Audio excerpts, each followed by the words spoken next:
I'm Lee Muirhead. And I'm Michael Croker, and this is Living Proof. Come with us as we discover why life gets better with age and how we can all be living proof. Well, on today's show, Graham heads to Dubbo to prove that it really is one of Australia's forgotten hidden gems. And Stephen Fennick is here to show you everything you need to know about using your tech as you venture back out into the world of travel. Great. And resident style guru Ange helps one lucky lady get out of her activewear, gain her confidence and get back her wow factor. But first up on today's show, Kylie is here to share some easy diet changes following a serious heart scare. So Max, Sandra, thanks for having me in your home today. You're very welcome. So Max, let me find out a little bit about you. What happened to you a few months ago? I had open heart surgery. I went to my cardiologist to get me tablets changed, and the next thing he's told me I needed open heart surgery. So yeah, right. That was a bit of a shock to us, but yeah. So just then and there they told you need surgery from nothing else. How did that affect you, Sandra? Well, yeah, we were surprised. It was a big surprise for both of us. Yeah, right. And you had your heart surgery, and then have you been making some good lifestyle changes since then? Yeah, we have a lot more exercise, walking, and changed our diet. So we're hoping you might be able to give us a few hints. Yeah. Stop drinking beer, which is hard for me, but in the end. Yeah, okay. And how do you find that, Sandra? You've got a driver now. Got a driver, but I'm still drinking, so hasn't stopped me, but I know I need to. So Max, have you made any dietary changes since you've been told you had your heart surgery? Yeah, we've changed our afternoon snacks. We have a happy hour. We're carrot sticks and celery and not so happy. All the good stuff. No, gone is the lovely blue vein cheese, and although we still sneak them in. Yeah, okay. Trying to have a good lifestyle, bit of a balance with your health and your lifestyle. Yeah. But should we have a look in the kitchen and see what's in there and give you some ideas? Yep, that sounds good. Perfect, let's go and do it. After speaking with Max and Sandra, it's clear that they're worried about Max's heart health. One of the key risk factors of developing heart problems is having high levels of something called triglycerides in the blood, which are fats that give us energy. If we get too high triglycerides, it's bad for our heart. And then this level of what we call the visceral fat, this is the fat around your organs that your doctor's worried about. So this is the one we want to get down a little bit into more this green zone. I'm going to go through Max and Sandra's kitchen today and see if there's some ideas we can bring into place to reduce these triglycerides. Do you want to explain what you normally eat for breakfast? Well, I usually have cereal with a bit of fruit on it and a cup of decaf coffee, and that's about my breakfast. Okay. And some yogurt. Oh, yogurt. Yeah. And some yogurt. And cereal, yeah. So this would be a typical serve of cereal for you. Now this cereal, in this amount, which is about 80 grams, it's probably 2 serves. I would estimate that there is about 15 teaspoons of sugar in that cereal. This is the refined carbohydrates that we really need to get down. So let's just have a look. Let's pretend we're having a coffee, Max. Would you add 15 teaspoons to your coffee? Oh, they do. I'm not going to do it all, but you get the point of how much sugar might be enough already. In that bowl there. Just in that bowl there. And that can contribute to heart issues if your triglycerides go up. That's a good trick. I thought I was eating well. Yes. Yeah, exactly. That's what a lot of people do. They don't realise. So I'd encourage you to look at the carbohydrate content on the box of your cereals. And if you look at that in grams and divide it by 4, that's the amount of teaspoons of sugar. So let's have a look at what we could do for breakfast. Now I would suggest instead of the big bowl of cereal here that we possibly look at something like this, where we've used the yogurt that you're already using, maybe a bit of cottage cheese as well, adds a bit of protein. Some protein, yes. And then there's something called omega-3 fatty acids, which can help with the fats in your blood and be good for heart disease risk. And these are found in things like walnuts, nuts and seeds. We've got some flax seeds here and chia seeds, and also fatty fish like your salmons. And then we've got some no alcohol beers. Did you switch over, Max? I had to bite the bullet and start drinking it, so so that's a really good change to reduce alcohol in your diet. Definitely a really good change to make. In terms of a healthy dessert or to replace maybe the hot cross buns, we could look at something like a bit of dark chocolate melted, and I'm just going to make one here now.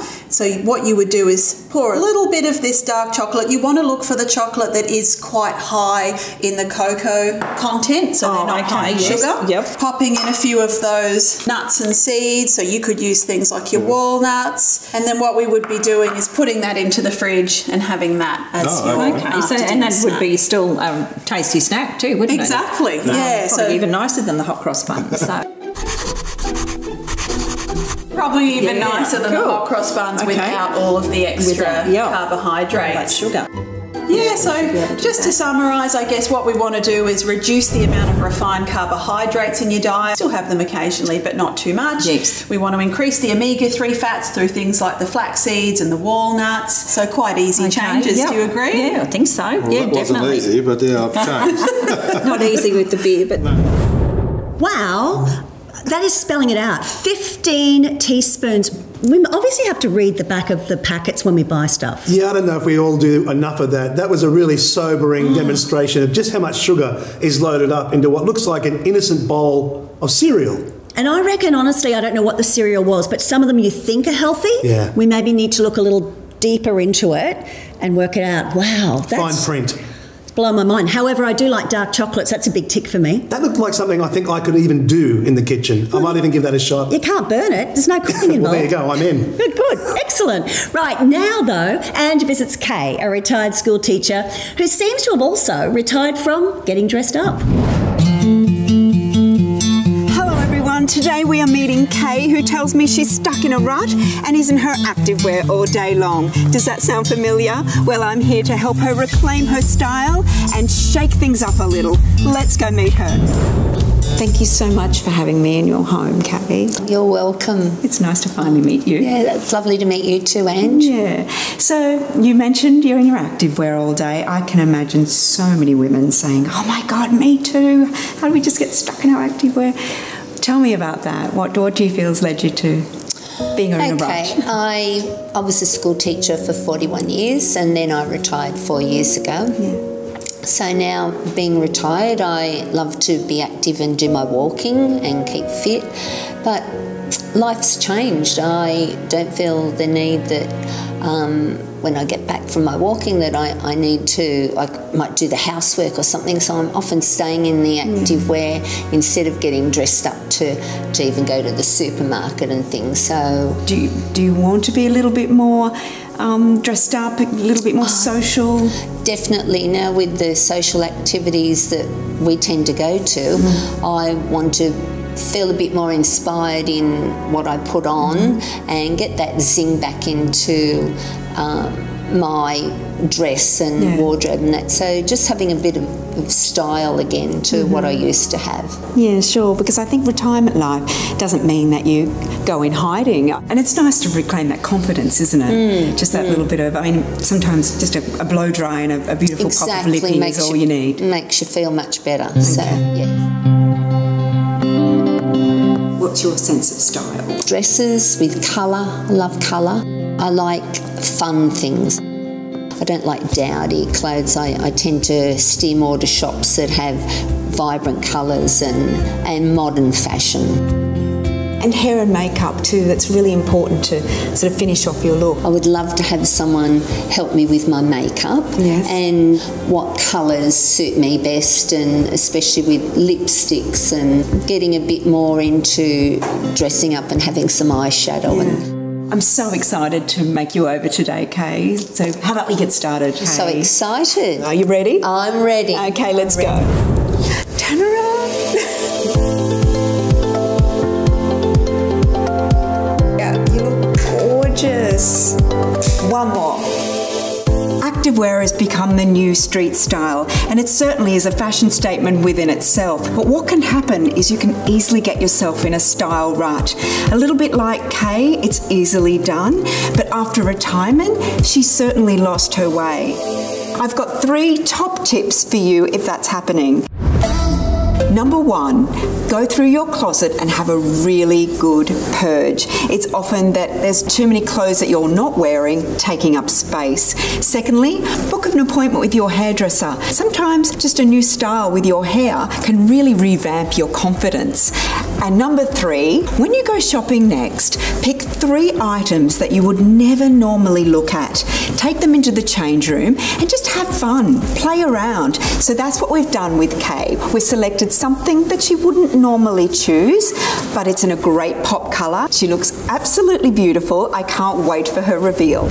No doubt. I'll be taking the tip about going into the wardrobe and just thinking about how much is just sitting there taking up space and you're not even using it. Yeah, good point. I'm really guilty of that. Me too. Well, we can't wait to see Kay's transformation a little later in the show. But right now, Stephen Fennick, editor of Tech Guide, joins us in the studio to talk travelling with tech. As we venture out to travel, how should we use our phones and laptops and charge our devices? Great to see you, Steve. G'day, guys. Hi, Steve. Yes, well, when we travel, I mean, we'd be lost without our phone. We must take our phone. Absolutely. Not just our phone, but we take our tablets and our laptops. We even take drones to take some great aerial photographs as well. But also, you've got to remember, you've got to charge all those devices on the road as well. First of all, let's go with phone, because I'm always a little scared of how to use my phone. I don't want to have a bill when I come home that I can't pay. It's one of the most common questions I get asked. I'm travelling.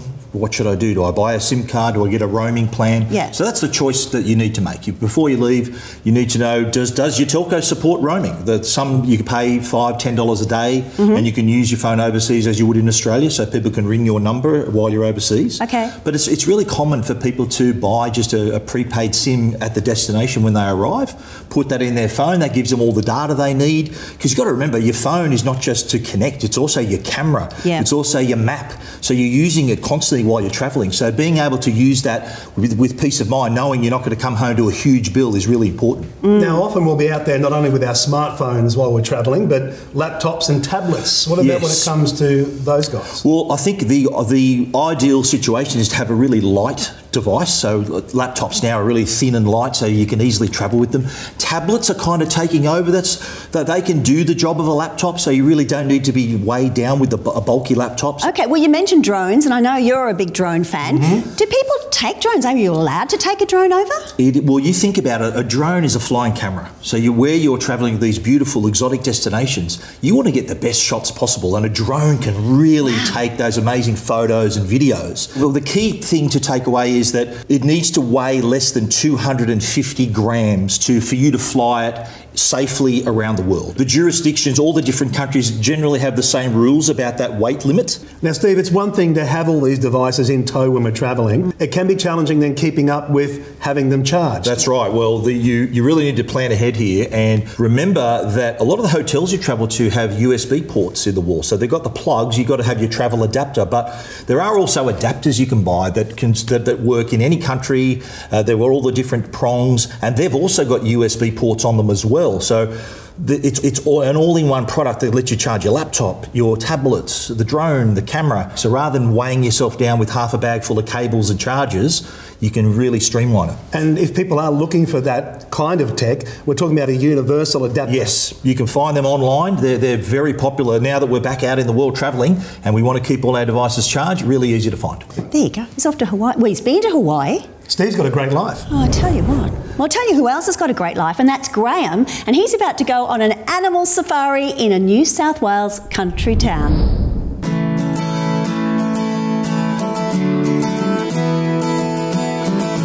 Well, here we are in Dubbo, located in the heart of the beautiful Macquarie Valley.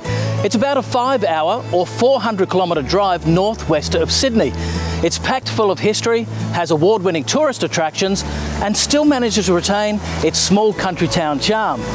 I can't wait to have a look around. I'm here at the Taronga Western Plains Zoos and I'm with one of the tour guides. Nick, mate, this place is just incredible. How long's it been operating? So we've been here for 45 years now. Wow. So we opened 28th of February 1977. We've got animals here from all over the world. It's a huge place, mate. How big is it? So we sit on about 700 hectare of land. Now, not all of that is taken up by what you see. So a lot of that is out the back where we do all of our amazing conservation programs with a lot of our animals here at the zoo. Wow, and you got a lot of animals here, mate. We've got everything from Asian elephants to giraffes to rhinos to lions, tigers, lots of different things here at the zoo.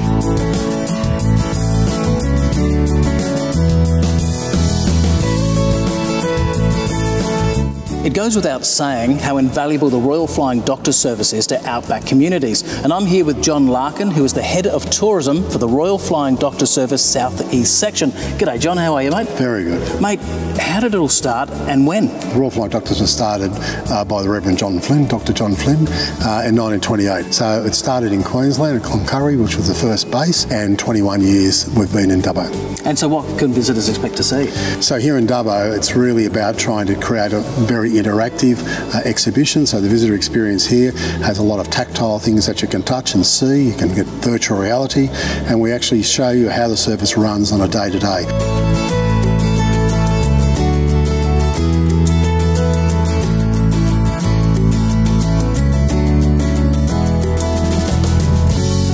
Well, I've been told that a trip to Dubbo is not complete without a visit to the old Dubbo jail, and I'm here with Josh, who is an old Dubbo jail officer. Mate, thanks for having us.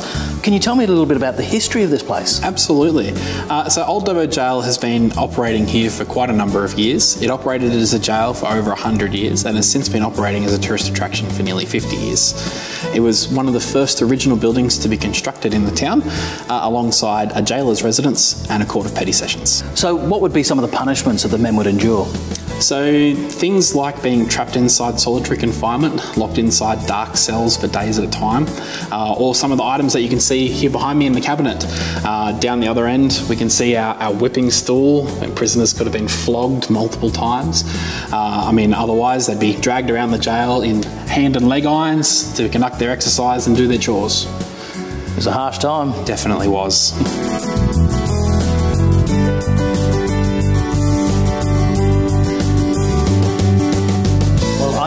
Very, very excited to be here at the Dubbo Observatory, and I'm here with the owner and astronomer, Peter Starr.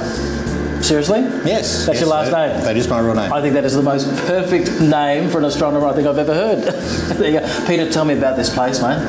Yeah, it's this tourist attraction. Tourists come along and look through our telescopes at the stars and planets and distant galaxies. Yeah. We point out the constellations in the sky for them and show them how to find south in case they get lost on the way back. They can bring their camera and we can hook it up to this telescope here and take really good pictures. How far can this see into the sky? Yeah, we show galaxies that are about 50 million light years away. I have to ask, what is one of the most exciting things you've ever seen? So the best thing to see is the planet Saturn, because you see its rings and some of its moons, and it's just so unique, Saturn with its rings. It's that clear? Yeah, it's like someone's put a fake little picture on just about. Is that right? So if you're seeing that, then the moon must be exceptionally clear and very, very close. Yeah, the moon's much closer here, so we can look down inside some craters and see shadows or mountains inside craters. That's exciting, mate. I'm very, very excited to have a look.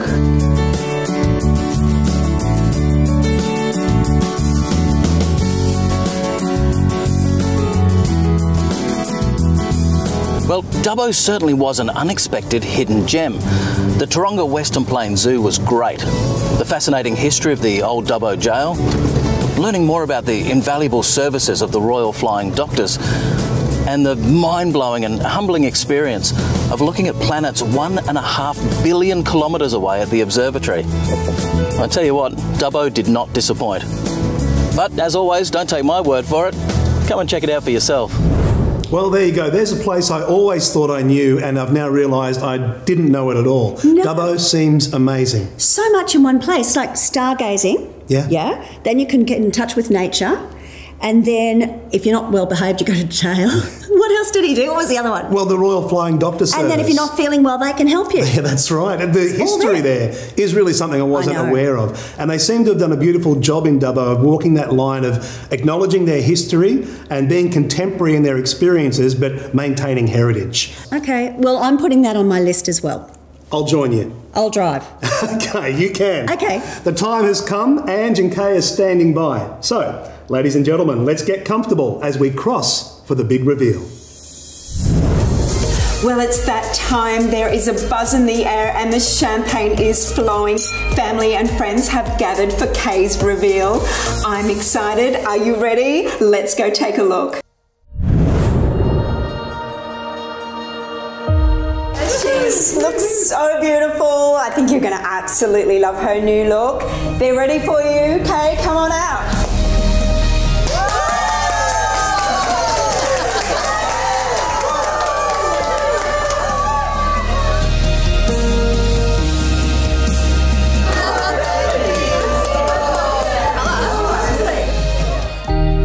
Lifting Kay's hair off her face and giving her a side part changes things up a little from her regular style and really shows off her beautiful eye makeup. Definition in her brows frames her face and her eyes are smoky and smouldering, so to balance that out we have left the lip natural and soft. A simple gold earring gives her new look drama without overshadowing her dress. When choosing a bold print, opt for neutral or a black background and contrast this with one pop colour. We've done this with Kay, and the two flattering design details are the soft waist tie and the 3/4 length sleeve. This dress is versatile from AM to PM with a simple change of footwear. Kay, thank you. So different to when we walk. Out of the active wear. Yes. So, oh, it looks well done. How do you feel? Just for getting styled, there was nothing else I needed. It just made me feel invigorated, and maybe not for Aldi, but I think we might go to dinner tonight.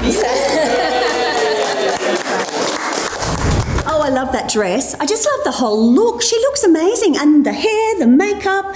Wow. Yeah, a complete transformation. And the smile on her face is all you needed to see to understand just how much of an impact that had.